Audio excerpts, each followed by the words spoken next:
प्रिय विद्यार्थियों, आज हम भारतेंदु हरिश्चंद्र प्रबोधिनी कविता की व्याख्या खंड का अध्ययन करेंगे। यह कविता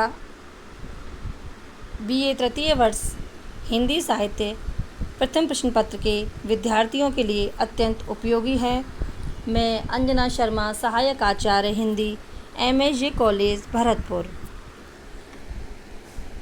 प्रबोधिनी कविता भारतेंदु जी ने जागरण गीत के रूप में लिखी है।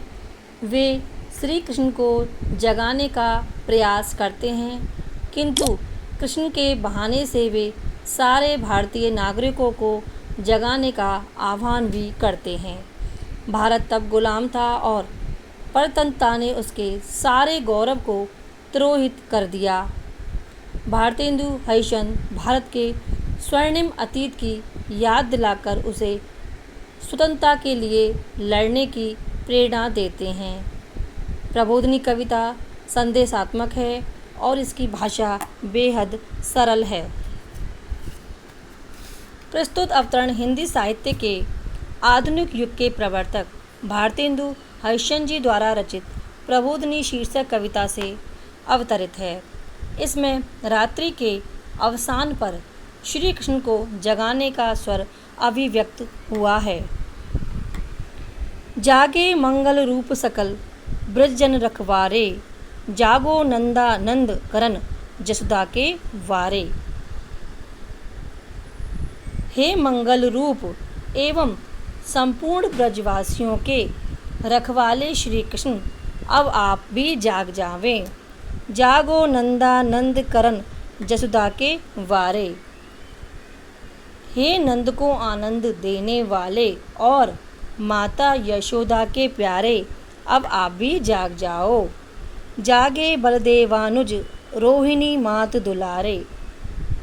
बलराम जी के छोटे भाई और माता रोहिणी के दुलारे श्री कृष्ण, अब आप भी जाग जावें। जागो श्री राधा के प्राणंते प्यारे। हे श्री राधा के प्राणों के प्यारे अर्थात राधा के प्राणवल्लभ श्री कृष्ण, आप जाग जाएं। जागो कीरति लोचन सुखद भानुमान वर्धित करन। राधा के नेत्रों को सुख देने वाले दिनोदय में सूर्य के मान अर्थात प्रकाश की शोभा को बढ़ाने वाले श्री कृष्ण, अब आप भी जाग जाइए। जागो गोपी गोप प्रिय भक्त सुखद असरन सरन। हे गोपियों, गायों एवं गोपों के प्रिय, भक्तों को सुख देने वाले एवं असरणों के शरण अर्थात बेसहारों के सहारे, उनके हित साधक श्री कृष्ण, अब आप भी जाग जाएं।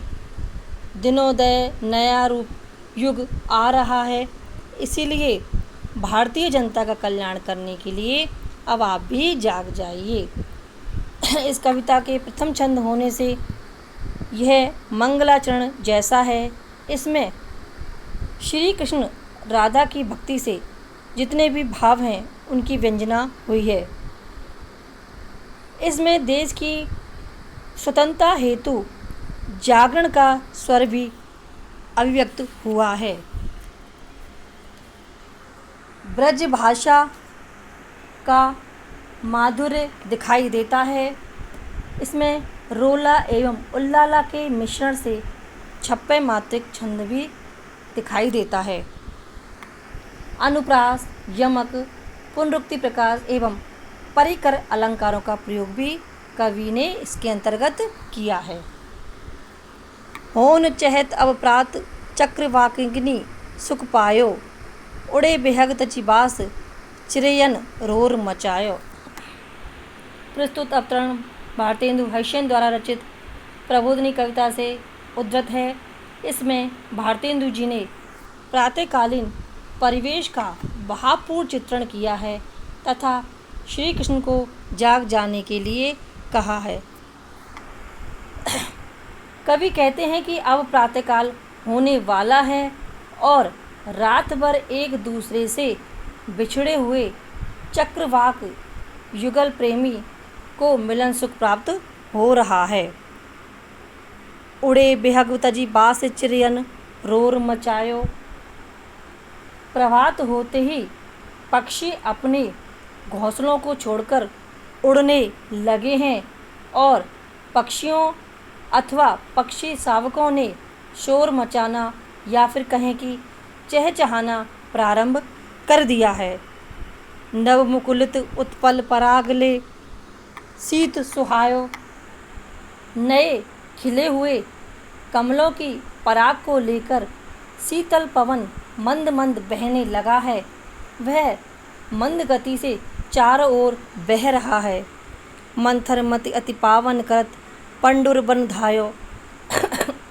तथा अपने साथ उड़ाए गए पराग से वन उपवन को पीताव करता हुआ दौड़ रहा है। कलिका उपवन विकसन लगी भंवर चले संचार करी। उपवनों में कलियां खिलने लग गई हैं और भौरे भी वहाँ पर चारों ओर मंडराने लग गए हैं। पूरब पश्चिम दो दिशि अरुण तरुण अरुण कृत तेज धरी। पूरब और पश्चिम इन दोनों दिशाओं में सूर्य के सारथी कौन है? अरुण द्वारा अरुणिम यानी लालिम्या युक्त प्रकाश फैलाया जा रहा है। इसका आशय यही है कि प्रातःकाल होते ही सूर्य अरुणिमा युक्त नया प्रकाश सब ओर फैलाने लग गया है।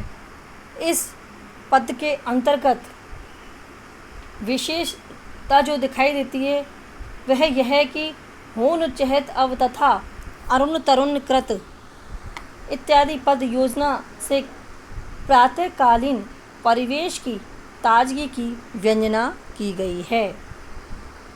दूसरी विशेषता है कि पक्षियों के द्वारा घोंसले छोड़ने, चिड़ियों के चहचहाने, भौरों के मंडराने एवं कलियों के खिलने आदि प्राकृतिक क्रियाओं का सुंदर और मनमोहक वर्णन कवि के द्वारा किया गया है। अनुप्रास, यमक, स्वभावोक्ति एवं मानवीयकरण अलंकारों का प्रयोग कवि ने प्रबोधिनी कविता के अंतर्गत किया है और छप्पे छंद की गति, यति एवं तुक प्रशंसनीय योग्य है। कह सकते हैं कि प्रस्तुत कविता के अंतर्गत प्राकृतिक दृश्य बहुत ही रमणीय एवं मनमोहक कवि के द्वारा प्रस्तुत किए गए हैं। आगे के पद्यों की व्याख्या अगले व्याख्यान के अंतर्गत की जाएगी। धन्यवाद।